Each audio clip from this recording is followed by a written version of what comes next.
Imagine an island so far from anywhere else that its own name in the local language, Rapa Nui, simply means the navel of the world. A place where nearly 1,000 giant stone figures stand watch over green hillsides and crashing surf, carved by hands that left no written record explaining exactly why. Where the nearest continental coastline sits more than 3,500 kilometers away, and where the closest inhabited neighbor is a tiny island itself, over 2,000 kilometers distant. This is Easter Island, known to its own people as Rapa Nui. And before we get any further into its story, if remote and mysterious corners of the world like this one genuinely fascinate you, go ahead and hit subscribe right now, because today we are walking through exactly how life actually works, for the roughly 7,000 people who call this extraordinary island home. Turn on notifications as well, because we have plenty more journeys like this one still to come, and you will not want to miss where we head next. Easter Island sits in the middle of the South Pacific Ocean, a tiny volcanic triangle of land measuring roughly 160 square kilometers, which makes it smaller than many mid-sized cities you could name without much thought. Chile administers the island as a special territory, yet mainland Chile itself lies well over 3,000 kilometers to the east, meaning that in practical terms, this is one of the most remote inhabited places belonging to any country anywhere on Earth. To the west, the nearest inhabited land is Pitcairn Island, home to a population smaller than a single city block, sitting roughly 2,000 kilometers away across open water.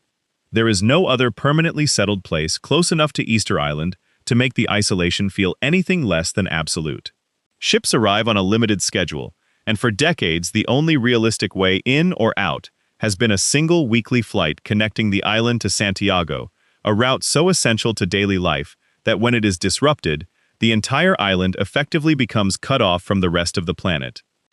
The island itself was formed by 3 extinct volcanoes, whose overlapping eruptions, over hundreds of thousands of years, built up the roughly triangular landmass that exists today. Its highest point rises just over 500 meters above sea level, and its coastline alternates between dramatic volcanic cliffs plunging straight into the Pacific and softer, rolling green hills that sweep down towards small pockets of sandy shoreline. Unlike the classic image many people carry of a tropical Pacific paradise draped in dense jungle, Easter Island today is covered mostly in open grassland, a landscape that looks almost more like rolling pasture land than a typical South Pacific island. And that particular contrast between windswept green hills and enormous ancient stone monuments is part of what makes the place feel so genuinely otherworldly to anyone who visits. The vast majority of the island's population, somewhere around 7,000 residents, lives in a single town called Hangaroa, tucked into a gentle bay along the western coast. This is the only real settlement on the entire island, and it functions as the commercial, administrative, and social center for everyone living there. Small guest houses, family-run restaurants, a handful of shops selling handicrafts and basic goods, a hospital, schools, government offices, and the island's small but steady stream of tourism infrastructure all cluster within this compact town. Beyond Hangaroa, the rest of the island stretches out largely uninhabited, dotted instead with archaeological sites, grazing pastures, and the haunting rows of stone figures that have made this island famous across the entire world. To understand daily life on Rapa Nui today, you first have to understand something about who the Rapa Nui people are and how deep their roots on this island actually run. Archaeological and genetic evidence suggests that Polynesian voyagers first settled the island somewhere around the 13th century, arriving after an extraordinary open ocean journey using nothing but double-hulled canoes, careful observation of stars, currents, and wildlife, and generations of accumulated seafaring knowledge passed down through Polynesian culture. These first settlers found an island covered in dense palm forest, and over the following centuries their descendants built one of the most singular and architecturally ambitious societies found anywhere in the Pacific, a society that would eventually produce the Moai, those famous monolithic stone figures that still stand across the island today.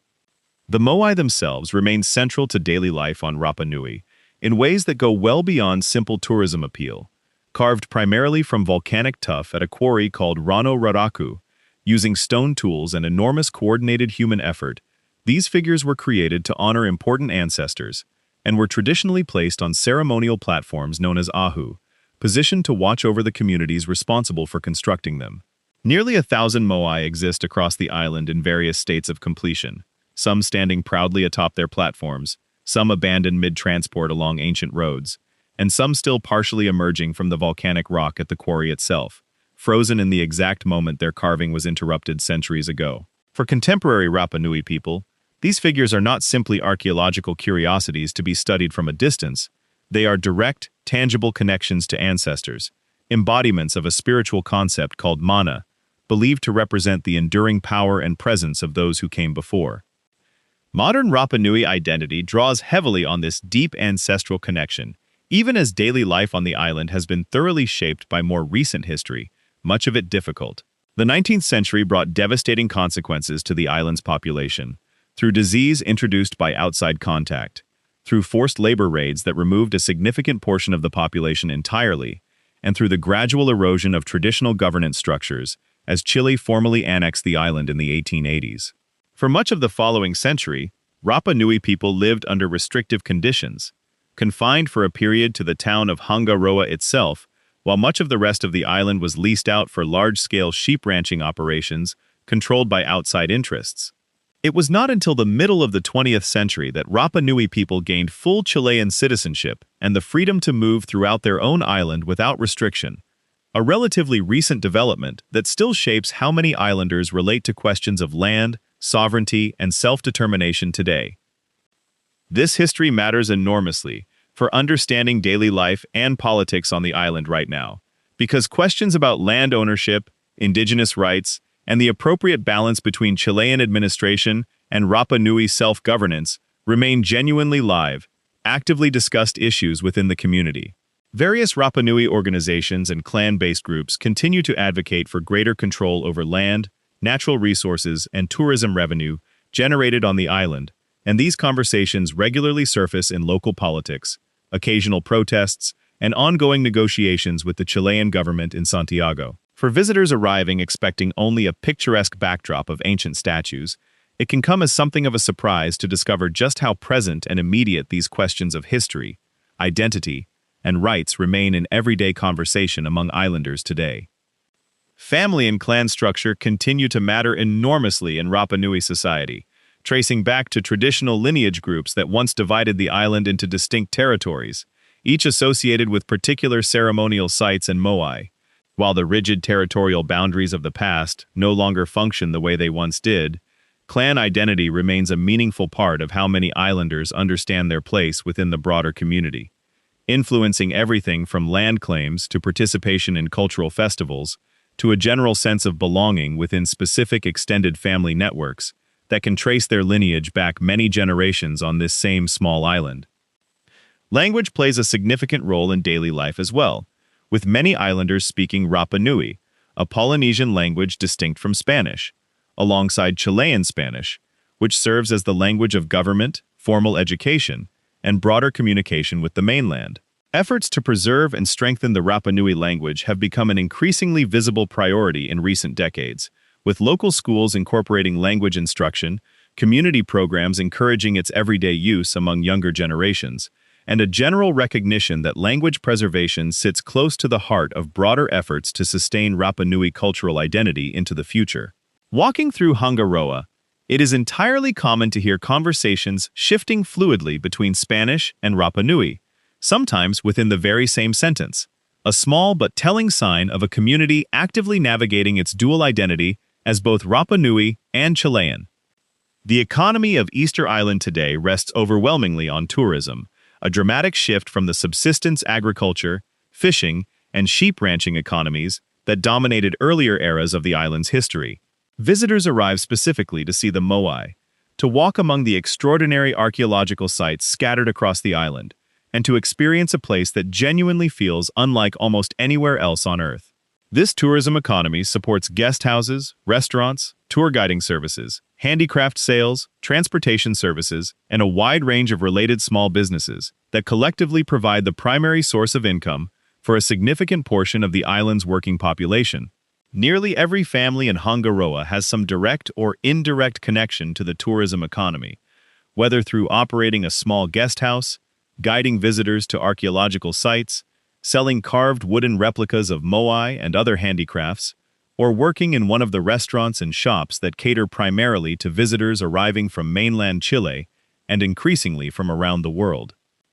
This heavy dependence on tourism creates a particular kind of economic vulnerability that islanders understand very well, given how directly connected the island's livelihood is to a single weekly flight route and the broader health of global travel patterns. When international travel disruptions occur, whether due to economic downturns, health crises, or simply shifts in broader travel trends, the impact on Easter Island's economy is immediate and significant. Since there is essentially no substantial alternative industry to fall back on, this reality became starkly clear during the global disruptions of the early 2020s, when the near-total halt of international tourism left much of the island's population without their primary source of income for an extended period, forcing many families to return more directly to traditional subsistence activities, fishing, small-scale farming, and mutual community support,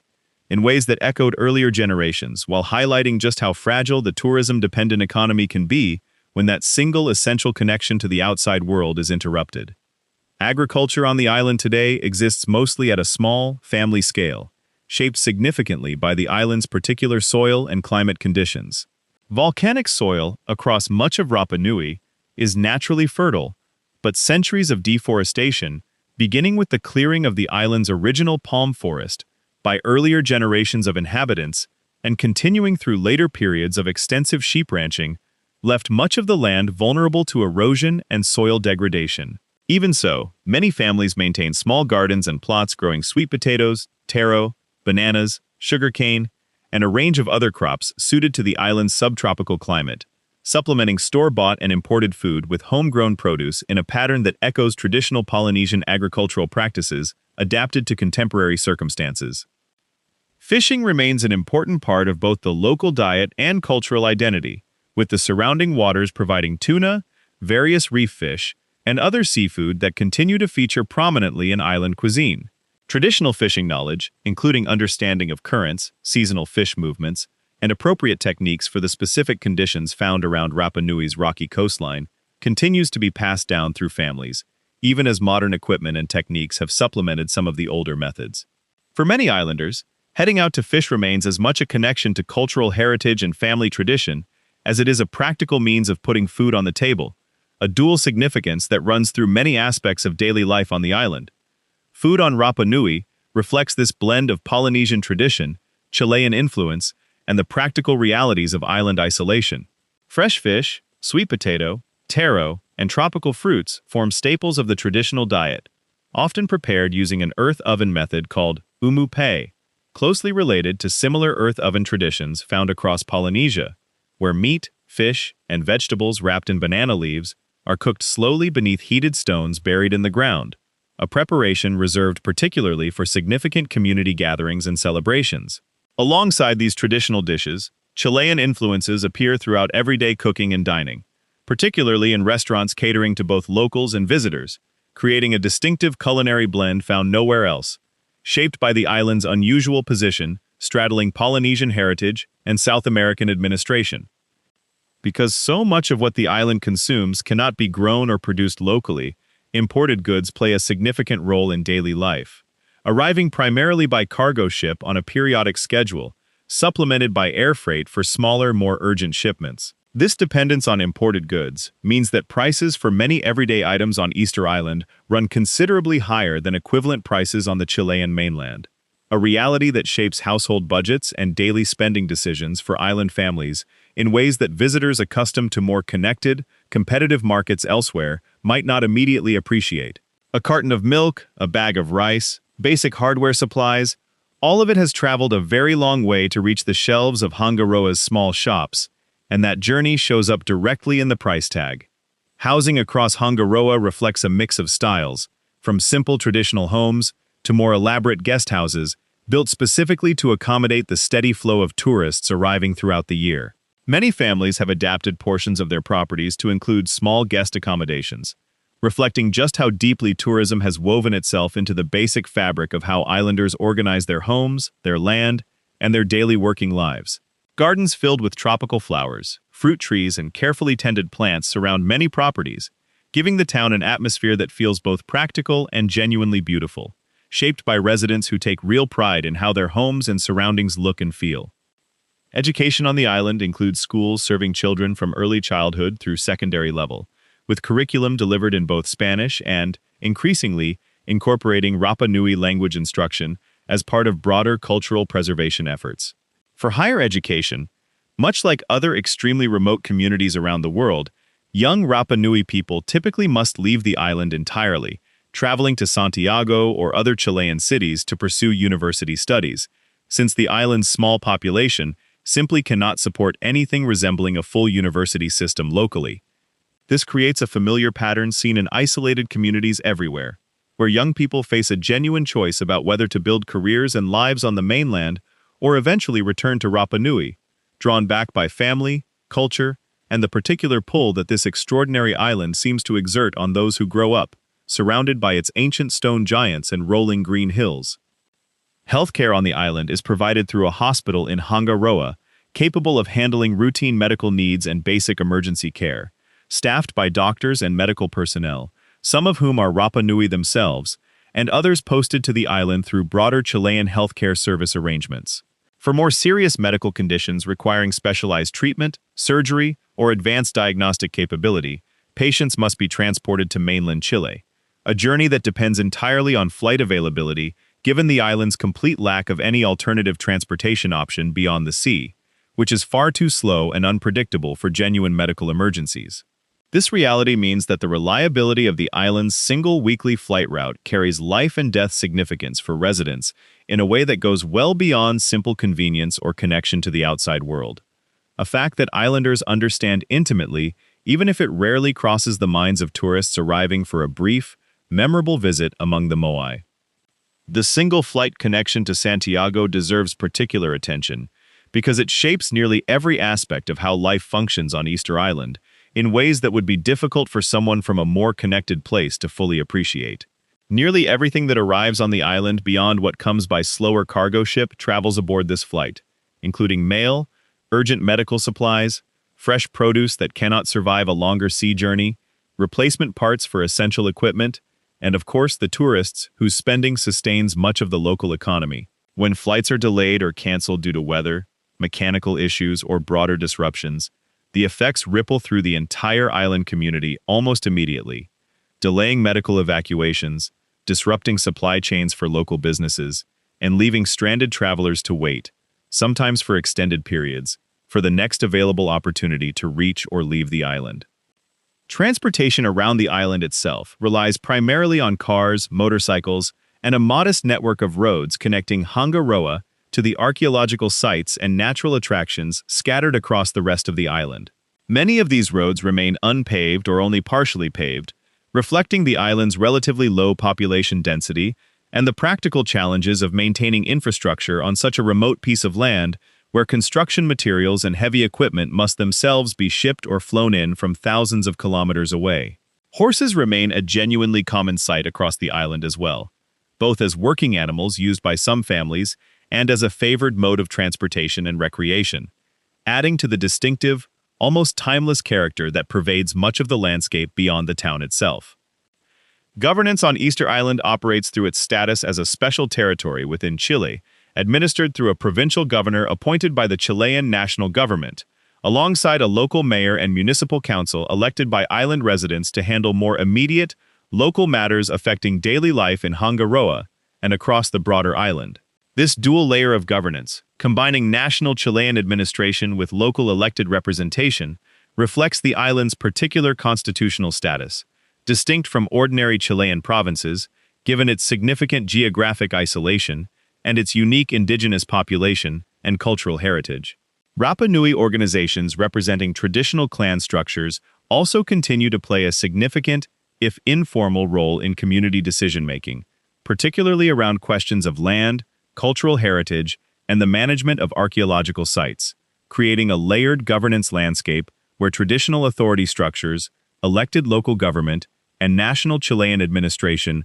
all interact, sometimes smoothly, and sometimes with genuine friction, in shaping how the island navigates its ongoing development. Land rights represent one of the most consistently significant and sometimes contentious issues in island politics, given the complicated history of land dispossession that occurred during the period of large-scale sheep ranching and restricted movement in earlier decades. Various Rapa Nui organizations have pursued, and in some cases successfully achieved, the return of specific parcels of land to Rapa Nui families and clan groups, part of a broader ongoing process of addressing historical grievances and strengthening indigenous control over the island's territory and resources. These land questions intersect directly with tourism development as well, since decisions about where new accommodations, roads, or other infrastructure can be built often involve navigating this complex landscape of competing claims, historical grievances, and differing visions for how the island's limited land should be used and by whom. The Moai and the broader archaeological landscape of the island fall under significant protection, with much of Easter Island designated as a national park, managed jointly by Chilean park authorities and increasingly, following recent legal and administrative changes, by Rapa Nui community organizations themselves, reflecting growing recognition of indigenous authority over cultural heritage sites of such profound significance to Rapa Nui identity. Visiting many of the island's most significant archaeological sites requires purchasing a park entrance ticket, with revenue supporting conservation efforts, and increasingly directed toward benefiting the local Rapa Nui community more directly, addressing long-standing concerns that tourism revenue generated by these sacred and historically significant sites had not always adequately benefited the descendants of the people who created them. Cultural festivals hold enormous significance in the annual rhythm of life on Rapa Nui, none more prominent than Tapati Rapa Nui, an extended festival held each year that celebrates traditional Rapa Nui culture through an extensive program of competitions, performances, and community events. During Tapati, the entire island seems to organize itself around the festival, with families and community groups competing in events ranging from traditional dance and music performances to demanding physical competitions echoing ancient practices, including a canoe race using traditional reed vessels, a challenging competition involving sliding down a steep hillside on a banana tree trunk sled, and various tests of strength and skill that connect directly back to historical traditions and legends specific to Rapa Nui culture. Two candidates typically compete for the symbolic title of Tapati Queen, each supported by their own team of family and community members, competing across the full range of festival events, with the extended competition culminating in a celebration that draws together the entire island community in a powerful, visible expression of cultural pride and continuity. Traditional dance and music continue to play a significant role in island life, well beyond the festival calendar as well, with performances incorporating movements, rhythms, and body painting techniques passed down through generations, connecting contemporary Rapa Nui performers directly to broader Polynesian cultural traditions shared across the wider Pacific region, from which the island's original settlers came so many centuries ago. Tourist-focused cultural shows have become a genuine part of the island's evening entertainment offerings, providing visitors an accessible introduction to traditional performance while also providing meaningful income and a platform for cultural expression for the performers themselves, many of whom take genuine pride in sharing and preserving these traditions for both their own community and for curious visitors from around the world. Traditional crafts remain an important economic and cultural activity as well, with skilled woodcarvers producing detailed replicas of moai and other traditional figures, ranging from small souvenir-sized pieces to larger, more elaborate works, sold through shops and markets throughout Hangaroa. This carving tradition connects directly back to the original stoneworking skills that produced the island's famous monuments centuries ago, even as contemporary carvers typically work primarily in wood rather than volcanic stone, given the impracticality and cultural sensitivity around further quarrying activity near the island's protected archaeological sites. Beyond woodcarving, traditional weaving, tattoo artistry drawing on historical Rapa Nui patterns and symbolism, and various other craft traditions continue to provide both income and a meaningful outlet for cultural expression among island artisans. Religious life on the island reflects a genuinely distinctive blend of Catholic tradition introduced through missionary activity in the 19th century and older Rapa Nui spiritual beliefs and practices that have never entirely disappeared, even as formal religious practice shifted significantly following outside contact. The island's church in Hangaroa incorporates Rapa Nui artistic and cultural elements into its architecture and decoration,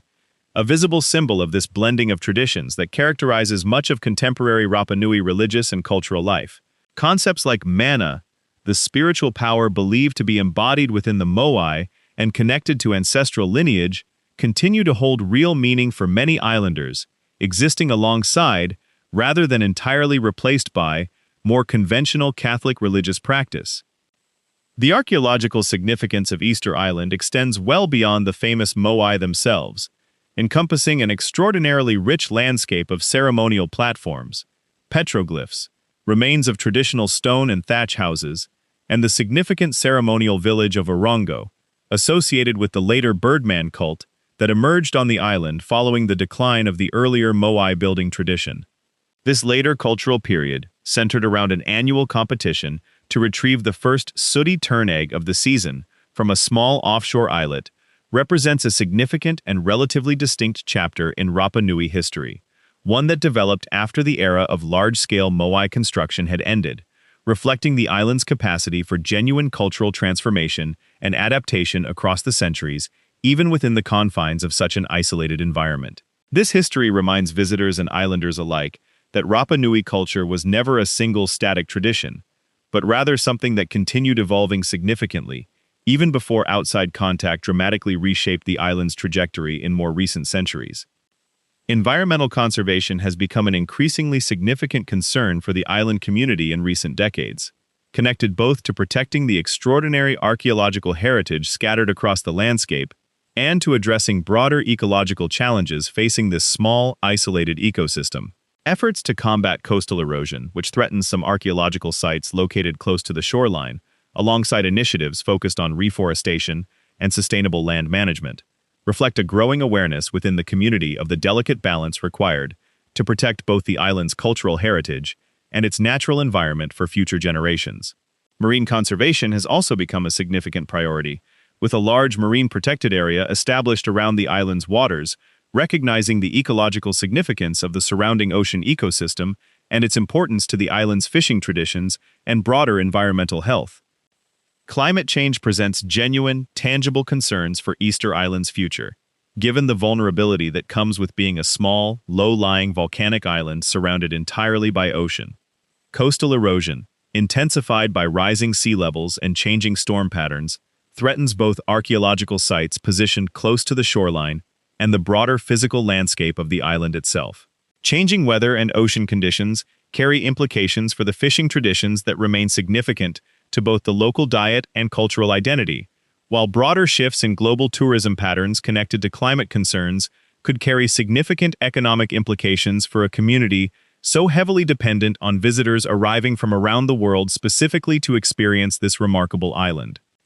Population dynamics on Rapa Nui reflect similar patterns seen in other small remote island communities, with a persistent tension between the pull of opportunity available on the Chilean mainland and the deep cultural and family connections that draw many islanders to remain or eventually return home. The island's population has grown significantly over recent decades, driven partly by natural growth within Rapa Nui families and partly by immigration from mainland Chile, drawn by opportunities connected to the tourism economy. This demographic shift has itself become a significant point of discussion and occasional tension within the community, with some Rapa Nui organizations advocating for stricter controls on migration to the island, motivated by concerns about preserving cultural identity, managing limited land and resources sustainably, and ensuring that Rapa Nui people themselves maintain meaningful control over the future development of their own homeland.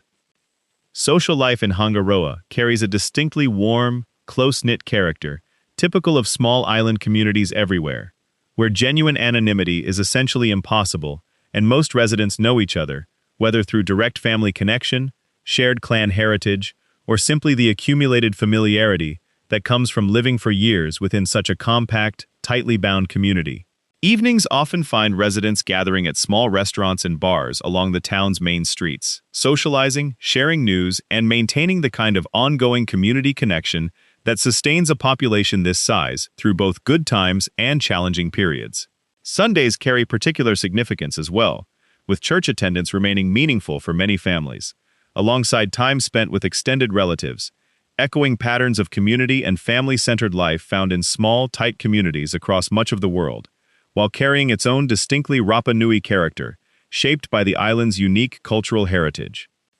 The relationship between islanders and the roughly 100,000 tourists who visit Easter Island each year, a remarkable number given the island's tiny resident population, shapes daily life and local attitudes in complex, sometimes contradictory ways. Tourism provides the primary economic lifeline sustaining most island families, and many residents take genuine pride in sharing their extraordinary cultural heritage with visitors from around the world, viewing tourism guiding, cultural performance, and hospitality work as meaningful opportunities to educate outsiders about Rapa Nui history and identity, rather than simply as commercial transactions. At the same time, the sheer volume of visitors relative to the small resident population creates genuine practical challenges, from strain on limited infrastructure and natural resources to ongoing concerns about appropriately managing and protecting archaeological sites, from the wear and impact of constant visitor traffic to broader questions about how much control the community itself maintains over the pace and character of ongoing tourism development. Water resources on the island present a particular practical challenge given the volcanic terrain, which allows rainfall to drain quickly through porous rock rather than accumulating in surface rivers or streams in the way found on many other islands. Historically, this meant that traditional Rapa Nui settlements relied heavily on collecting rainwater and utilizing natural caves and other geological features capable of retaining water, alongside careful management of the limited freshwater resources available within volcanic crater lakes found atop some of the island's extinct volcanoes. Contemporary infrastructure has significantly improved water access and reliability for Hangaroa's population, though water management remains an ongoing consideration given the island's naturally limited freshwater resources and the added pressure created by supporting both the resident population and the substantial annual influx of tourists. Energy on the island has historically depended heavily on imported diesel fuel, shipped in periodically to power generators supplying electricity to Hangaroa and the broader island infrastructure, a dependence that carries the same vulnerabilities to supply disruption found in other extremely remote island communities around the world. Growing interest in renewable energy alternatives, including solar power given the island's considerable sunshine, and wind power given its exposed oceanic location, reflects both environmental considerations and the practical logistical benefits of reducing dependence on fuel shipments that must travel such an extraordinary distance to reach this remote outpost in the middle of the Pacific. The archaeological mystery surrounding exactly how the Moai were transported from their quarry at Rano Raraku to their final positions on ceremonial platforms, scattered across the island, continues to captivate researchers and visitors alike, and remains a subject of genuine ongoing study and occasional local debate. Various theories have been proposed and tested over the decades, including the possibility that the statues were walked upright using ropes and a rocking motion, a theory that has gained particular traction following experimental demonstrations, suggesting the method could plausibly have worked given the specific proportions and center of gravity built into the Moai design. For contemporary Rapa Nui people, this question carries significance well beyond simple archaeological curiosity, connecting directly to broader questions about the sophistication, ingenuity, and organizational capacity of their ancestors, countering older, now largely discredited theories that once attributed such achievements to outside influence, rather than recognizing them as a genuine, remarkable achievement of Polynesian engineering and social organization. Similarly, the historical question of what led to the decline of large-scale Moai construction, once popularly explained through theories of environmental collapse driven by deforestation and unsustainable resource use, has become the subject of significant ongoing academic reconsideration in recent years, with newer research suggesting a more complex picture involving resilience, adaptation, and continued population stability well into the period of first European contact, rather than the dramatic societal collapse that earlier popular narratives often described. This shift in academic understanding matters considerably to contemporary Rapa Nui people, many of whom have long pushed back against narratives portraying their ancestors as having brought about their own downfall through poor environmental stewardship, favoring instead an understanding that recognizes the genuine resilience and adaptability their ancestors demonstrated across many centuries of successfully sustaining a complex society on such an isolated, resource-limited island. Sports and recreation on the island reflect both broader Chilean influences and distinctly local Rapa Nui traditions. Soccer remains genuinely popular among island youth, much as it is across the rest of Chile and Latin America more broadly, played on modest local fields whenever time and weather allow. Surfing has also become a significant part of island life, given the excellent wave conditions found along parts of the coastline, drawing both dedicated local surfers and visiting enthusiasts specifically seeking out the island's reputation among those familiar with remote, high-quality surf destinations around the world. Traditional Rapa Nui sporting and physical traditions, including the demanding competitions featured during Tapati Festival celebrations, continue to be practiced and passed down as well, connecting contemporary athletic pursuits directly back to historical and cultural roots specific to the island itself. Handicraft markets in Hangaroa provide both an important economic outlet for local artisans and a genuine window into ongoing cultural production, with vendors selling everything from small wooden moai carvings to woven items, jewelry incorporating traditional Rapa Nui symbols and designs, and various other locally produced goods that provide meaningful supplementary income for many island families beyond whatever they might earn through more direct tourism-related employment such as guiding or hospitality work. Looking toward the future,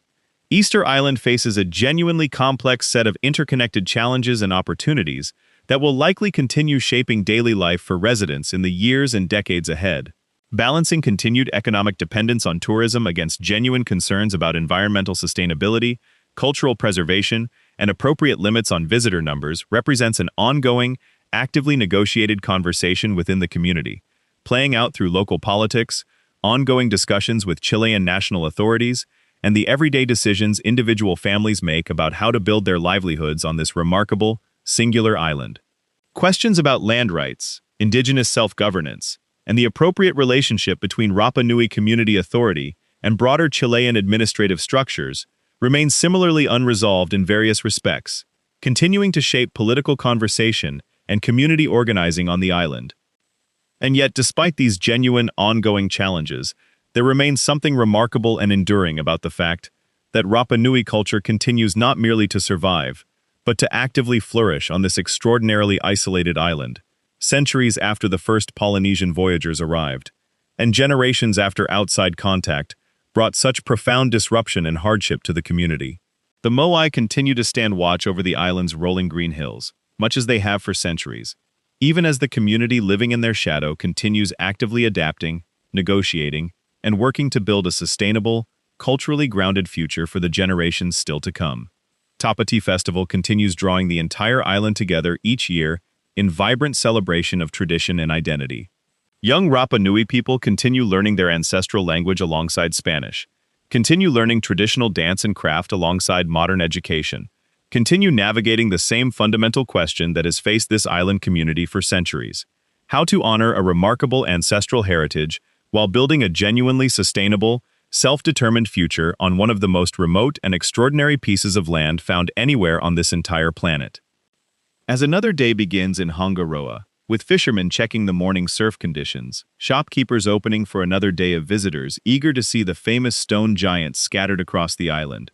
children walking to school, past homes belonging to extended family they have known their entire lives,